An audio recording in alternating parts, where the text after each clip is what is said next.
hello friend नमस्कार मैं आशुतोष आपको स्वागत करुच्ची जीजी ट्यूटोरियल आउ एक नोटिफिकेशन तो ये जो नोटिफिकेशन अच्छे यहाँ हूँ आपर जो shirt notification PDF आसाला O triple S ARY ICDS अमीन ये भाव में आप बहुत गुड़े पोस्ट जो आसाला तार फुल डिटेल्स आसी ना तो बर्तमान तार फुल डिटेल्स आसी जो थे आम देखा आपर केते पोस्ट आसी कौन केते पोस्ट आसला एज लिमिट आवेदन करने केते रहा एग्जाम आपर कौन कौन आसो तार सैलरी केते कौन अच्छे क्वालिफिकेशन कौन केते रहिबो तो देखो आप जो पोस्ट गुड़ा आसाला ओ ट्रिपल एस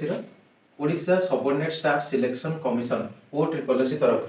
तो से 3200 प्लस पोस्ट आसी सारी कौन केते पोस्ट अच्छी से देखा तो प्रथम देखो कौन कौन पोस्ट थी आपर आईसीडीएस सुपरवाइजर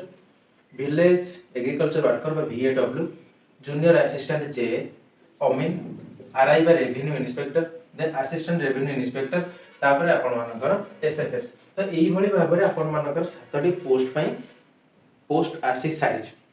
तो देखो आप नंबर ऑफ पोस्ट कौन कौन अच्छे तो जब आम देखा आईसीडीएस सुपरवाइजर आपर 286 पोस्ट आसी सारी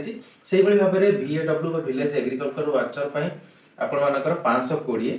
जूनियर असिस्टेंट 1237 तो सबुठ अधिक पोस्ट आपर जूनियर असिस्टेंट आसी अमीन 378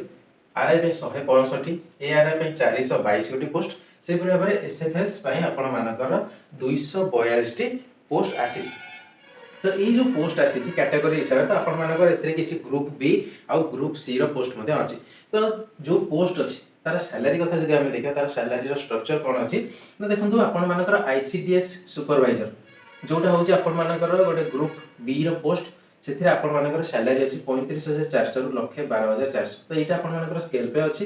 स्टार्टिंग आपर 35,400 सैलरी रोचे तापर आसला VAW जोटा हूँ आपर 21,700 रु 69,100 सैलरी आसो जूनियर असिस्टेंट 19,900 रु 63,200 तो से 19,900 63,200 सेम सैलरी रोचे जोटा कि आपर एआरआई बा रेवेन्यू इंस्पेक्टर तो सेमती कौन ना आईसीडीएस जी सैलरी रोचे से ही कैटेगरी आपर जाऊँगी आरआई जो थे आपर 35,400 रु आपर आरंभ होपर रहा आपर अमीन आउ एसएफएस तो आपर आईसीडीएस और आरआई सेम सैलरी रोचे जे बा जूनियर असिस्टेंट आउ assistant revenue inspector same salary रोचे आपर अमीन आउ एसएफएस तो याकर सेम सैलरी कौन 18,000 रु 56,900 रोचे सैलरी तो गोटे अलग सैलरी स्ट्रक्चर अच्छी जोटा हूँ विलेज एग्रीकल्चर वर्कर 21,700 रु 69,100 तो ये तो रहा आपर सैलरी कौन कौन क्वालिफाई करते कौ पोस्ट में आवेदन करेंगे तो देखो क्वालिफिकेशन आम देखा आईसीडीएस सुपरवाइजर आपर गोटे बैचलर डिग्री रही दरकार कि सहित जदि आप बैचलर डिग्री ना तार गोटे इक्विवेलेंट तार गोटे समकक्ष आपंकर कोर्स रही दरकार VAW आपर कौन ना +2 साइंस रही दरकार कि आपर वोकेशनल कोर्स यही रिलेटेड रही दरकार वोकेशनल कोर्स जो दूसरी से आपर कौन थी ना से पोस्ट रिलेटेड आपर सब्जेक्ट होता दरकार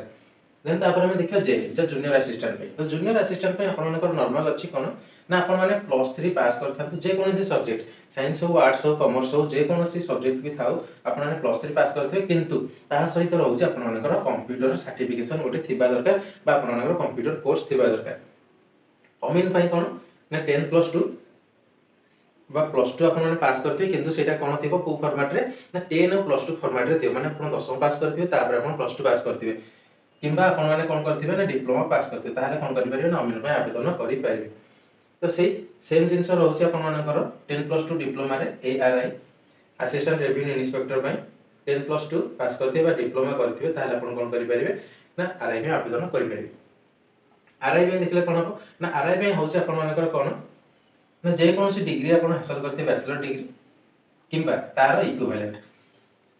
+3 आपण पास करछन्ती किबा आपण कोनसी वोकेशनल कोर्स लाबा सेही इक्विवेलेंट किछि हैला से सब्जेक्ट रिलेटेड आरआई आपण ताकू क्वालिफाई करछन तार सर्टिफिकेशन करछन ताले आपण आवेदन करि पारे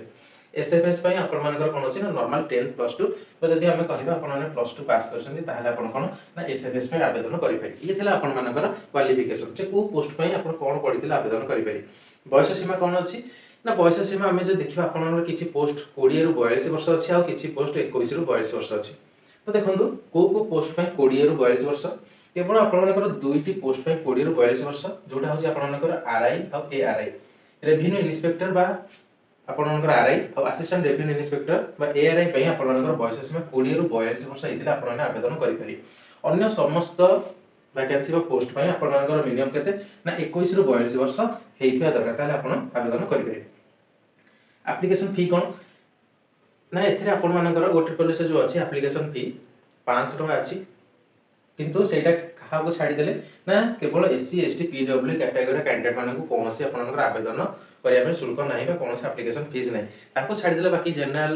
रही गले जो माने यूआरए रही गले सीबीसी रही गले स्पोर्ट्स पर्सन रही गले एक्स सर्विसमैन रहले से मानकु 500 टका एप्लीकेशन फी दबा को पड़िबो आ एटा किंतु आपनकर रिफंडेबल